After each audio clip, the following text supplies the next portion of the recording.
Vitamin D səviyyəm aşağıdır.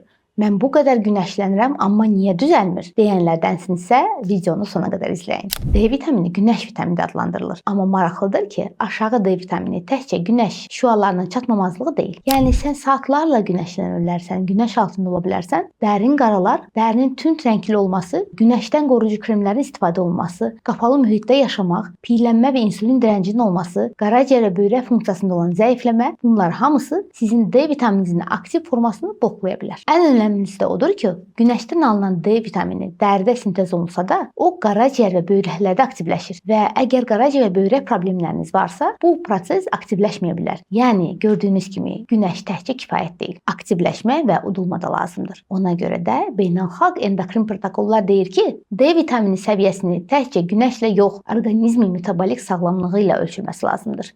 Günəşi sev, amma laboratoriyanı yoxla və endokrinoloqundan konsultasiya etməyi də unutma. Özünüzə yaxşı baxın.